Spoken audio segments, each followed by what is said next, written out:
بسم اللہ الرحمن الرحیم۔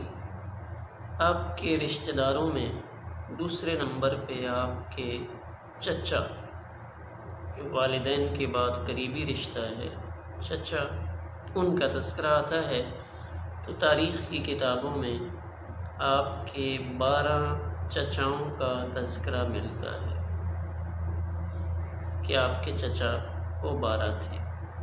سب سے پہلے جو بڑے ہیں ان کا نام حارث، پہلے نمبر پہ حارث کا تذکرہ ملتا ہے۔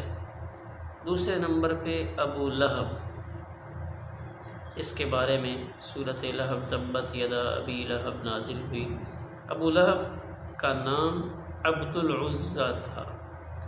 تیسرے نمبر پہ عبد الکعبہ، اور چوتھے نمبر پہ حضرت حمزہ،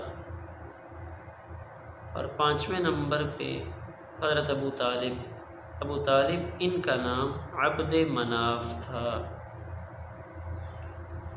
اور 6 نمبر پہ زبیر، 7ویں نمبر پہ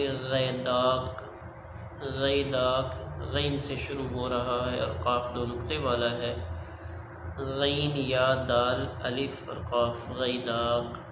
8ویں نمبر پہ مقوم، اور 9ویں نمبر پہ زرار، زواد سے زرار، اور 10ویں نمبر پہ قسم، قاف 3 نقطے والا قسم، اور 11ویں نمبر پہ حجل یا حجل، حا حلوے والی، جیم لام، حجل، اور 12ویں نمبر پہ حضرت عباس۔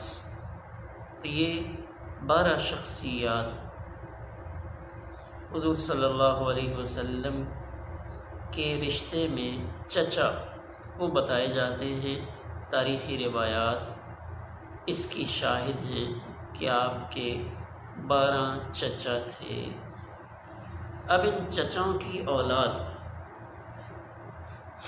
وہ کافی ساری ہے، اس میں سب سے پہلے حارث، جن کا سب سے پہلا نام ہے، ان حارث کے 4 بیٹے تھے۔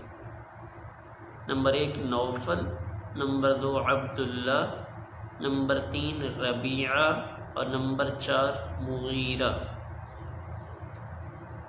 پھر حارث کے بعد دوسرے نمبر پہ حضرت ابو طالب، آپ کے بھی 4 بیٹے تھے، یعنی 4 حارث کے بیٹے اور 4 ابو طالب کے بیٹے۔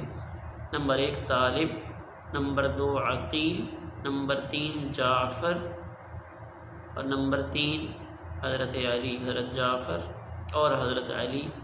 یہ 4 جناب ابو طالب کے بیٹے تھے، یعنی 8 کا تذکرہ اس میں ہوا۔ بقیہ کا تذکرہ اگلی ویڈیو میں کریں گے انشاءاللہ۔ السلام علیکم ورحمۃ اللہ۔